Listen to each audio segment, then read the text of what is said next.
Well, hello and welcome to Phoenix Brix, and today the Flying Dutchman has been sighted in the form of a 1 to 250 scale Lego model, and the instructions for this are available on Rebrickable, but more about that later. A lot of modern depictions of this ship are from the Pirates of the Caribbean movies, and while Disney's portrayal of the ship isn't bad, I thought I would model something a little more historically accurate. So with that being said, what is an accurate Flying Dutchman? And where does the legend even come from? The story goes that in 1641, a Dutch trading ship fully laden with silks, dyes and spices set sail from the East Indies to return to Amsterdam. All ships that sailed between the Western and Eastern hemispheres needed to pass through one particularly dangerous stretch of ocean, the Cape of Good Hope, near the southern tip of Africa.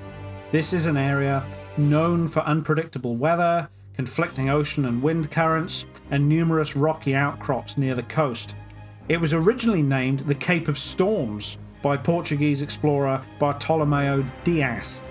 It was later renamed the Cape of Good Hope by King John II of Portugal to symbolise the optimism of new trade routes and make it seem less intimidating for merchant sailors.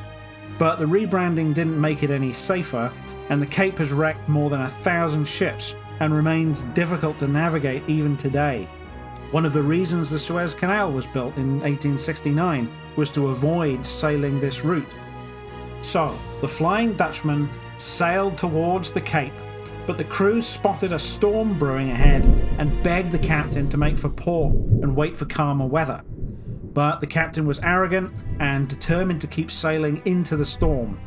This could have been just another shipwreck story. However, depending on which version you read, in his hubris, the captain is said to have defied God or made a deal with the devil in his bid to make it through the storm.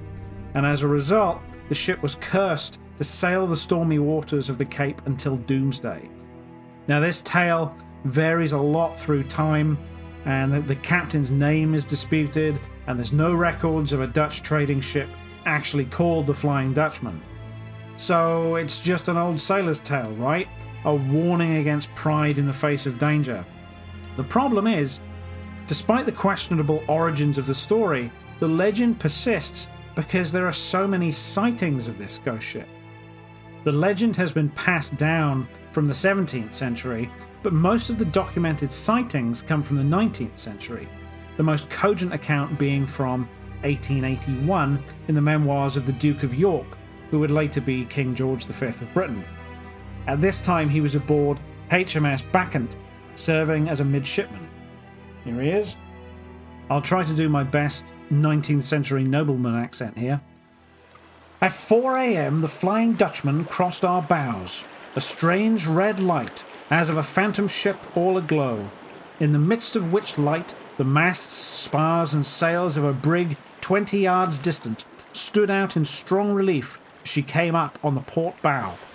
The lookout man on the forecastle reported her as close on the port bow, where also the officer of the watch from the bridge clearly saw her, as did also the quarterdeck midshipman, who was sent forward at once to the forecastle. But on arriving there, no vestige nor any sign whatever of any material ship was to be seen either near or right away to the horizon, the night being clear and the sea calm. At 10:45 a.m, the ordinary seaman who this morning had reported the Flying Dutchman fell from the fore topmast crosstrees onto the topgallant forecastle and was smashed to atoms. The unfortunate death of the sailor who first sighted the Dutchman shows a gruesome angle to this mysterious tale. Sightings of the Dutchman were commonly feared as some ill omen. The most recent sighting was in 1959, when the cargo ship Straat Magellan, travelling around the South African coast, reported a ship in full sail, bearing down on them at high speed. Collision seemed inevitable, but the sailing ship vanished before it reached them. So that's the story, and there's plenty of explanations about what these sightings could be, like mirages and strange atmospheric conditions. It seems like it's not just hallucinations though, sailors having too much rum or whatever. The plurality of sightings indicates that these people are seeing something, And it's odd that they keep seeing a historical sailing ship, even into the modern era. From the limited research I've done, my gut feeling is that the sightings of the ghost ship came first, and the stories may have developed later as a way of explaining them. So something weird is going on in these waters. Maybe it's a ghost ship, maybe not, but let's take a look at the model. As I said before, there's no record from the Dutch Navy of a ship called the Flying Dutchman, so we don't have a detailed idea of what it's supposed to look like. But I based my design on the Batavia, which was a Dutch trading vessel built in 1628, a very similar type of ship to what the Flying Dutchman must have been. And the Batavia is a good ship to take reference from because there's a full-scale replica built in a museum in the Netherlands. So let's take this thing apart and see how it came together. Here's the inside of the hull. It's built in every direction. It's actually very sturdy, and it provides connection points all over the place in order to get the shaping right. I went for this dark tan color because I wanted quite muted, older colors for something like a ghost ship rather than a fresher color of paint and new wood. These curved wedge pieces were very handy in that color to provide the shape of the hull here.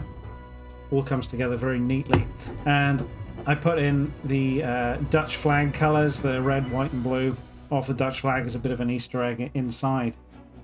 Next up, I had to construct a layer of gun ports, and I did this using the headlight bricks put through with these lollipop pieces, or sometimes the two long bar pieces, which have a small pinhole in the end, so it looks like a cannon sticking out of a porthole. Very effective, but it does mean building on its side, and that comes with inherent problems when you're trying to connect it to everything else. But I did manage to find a way of connecting stuff very securely. This goes onto another headlight brick on the hull right there. The shaping is all done just by using geometry, really, with the 2-length rounded pieces and the 3-length rounded plates, and together it makes a bit of a triangle, but it's not an exact stud length, so it means it can only really have one connection point, so that is secured further with a bar piece that can go in there. So actually that's not coming out of anywhere. The middle gun ports are a bit simpler. This can be just a square shape held apart by some Technic pieces and gets clipped on with a Technic pin, and some of the gaps here are taken up with these small wedge plates, so it's kind of seamless from the outside. And here's the rear gun ports with some connections there for the castle on the back. You can see again that sort of triangular geometry, just using rounded plates, and that clips on there. Here's the main deck. It's can be built square, so it's a bit easier using those rounded plates again in order to find like a center point that I can attach onto the hull right there. And also at this point I'll put on this bow sprit, which can clip in that little clip that I left in the hull. You sort of have to angle this by hand, and it kind of works. The forecastle is made again using rounded plates for some triangular geometry, and then just building up on the sides. That attaches right on there, and you can start to see now the color scheme above the bottom of the hull, where I've got this pearl gold. These pearl gold plates are reasonably rare, and then the sand green above it just gives it that really weathered, ghostly look, like it might have been painted a lot brighter in the past, but now it's faded to something else. And just to finish off the forecastle, there's just a little clip here, which makes the front of it as if it's some kind of wall there. Now, because so many of the sightings describe a red glow coming from the ship, I decided to actually include a light brick which will cast light across the main deck. That goes right there, but it's very, very tricky to activate. I've stuck one of these pneumatic hose T-pieces into the end of that light brick. So now that's in place, we can start building up the main castle. And here's that piece just above the rudder. And the main castle walls are built again using rounded plates so that the shape can be angled out. Again, pivoting on one of these rounded plates. The rear has some pearled gold detailing, which looks quite nice, especially from a distance. Some little windows as well there. That's hollow studs pressed into Technic bricks. And the whole thing is held together by these clips going onto this.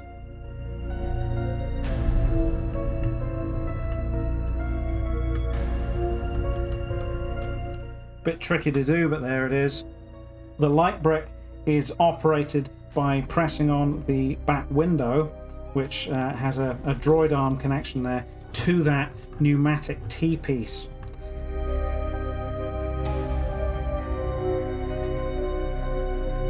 And hopefully you can see the mechanism inside there. As I press on the back window, that droid arm goes in between the bars and presses on the T-piece, which operates the light. So now I'm just going to put some of these rounded plate with bar on top of those bars in order to provide a resting point for the deck above it. And here's that deck. And then this piece goes on top of that window, and it sort of closes it up, and it means that even when you press it, there's no sort of visible gaps there. And then the lantern, which I've just built here pretty simply, goes on top, and this locks everything into place. So the masts are next. This is the forecastle mast, but they're all built quite similarly. Candlestick pieces, bar pieces, Technic connectors, and then some inverted dishes and hollow studs to look like nests. So that one goes there. Here's the main mast. And here is the mizzen mast. And they all slot into these holes onto the deck. And now it looks like a real ship.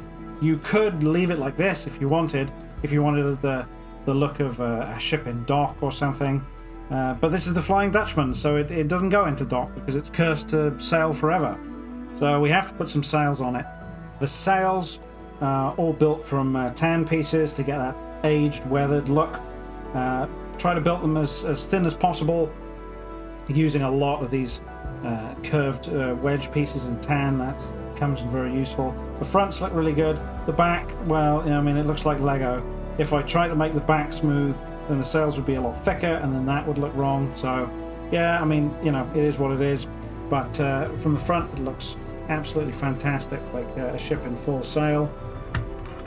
So you can clip all of these on. The little top sails here, just inverted slopes there with a clip on it. And a couple of these sails, one on the sprit and one on the mizzen mast, is actually attaching to not bar pieces but these wand pieces from Harry Potter. So what I've done there is put some of these scroll pieces, I guess, I don't know what they're called, but these pieces onto there either side, and then you can clip a sail onto them like that. Bit fiddly, but there we go. Onto the main sails now.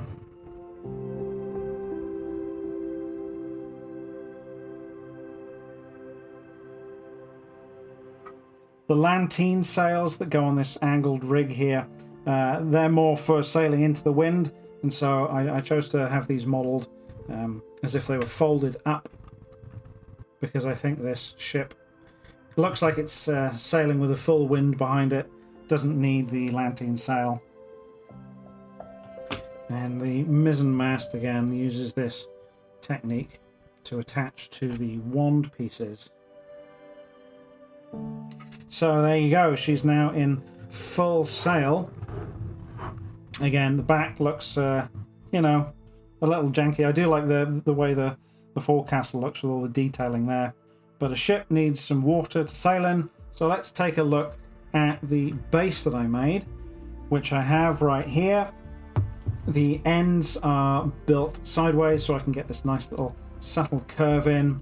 The bottom is actually constructed out of some Technic pieces, which shifts everything by half a stud from the sides, and this gives me this nice little channel down the middle, and that's where the keel of the ship rests and sort of slots in there. It's not actually a hard connection, it just rests in there, but it does cradle it quite effectively.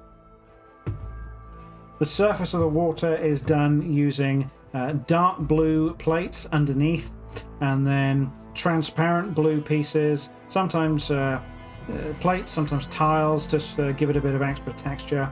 And then where the sort of crests and the foam of the waves is coming up and forming patterns, I've used these light blue pieces. It looks a little blocky from right close up, but actually from a distance this creates quite a nice contrast and effect. And then I've got all these 1x1 white studs which sort of form the foam and the spray and water and bubbles that are just being kicked up by the ship or just by the natural waves. And the ship just slots quite easily into that little slot. You can tip it a little bit. I wouldn't, tip it too far, but you can tip it around just to have a look at it from different angles. It's not going to go anywhere. So there you go. 1 to 250 scale, I feel actually works way better than I thought it would for this type of tall ship. So I think I'll definitely do more ships like this at this scale in this kind of diorama. And feel free to put down in the comments if there's any particular ship that you'd like me to look at or model. But for now, this ship is available on my Rebrickable. So if you'd like this as a display piece, you can go ahead and purchase the instructions and then easily get the pieces from Bricklink. I hope you enjoyed this, and I will see you again.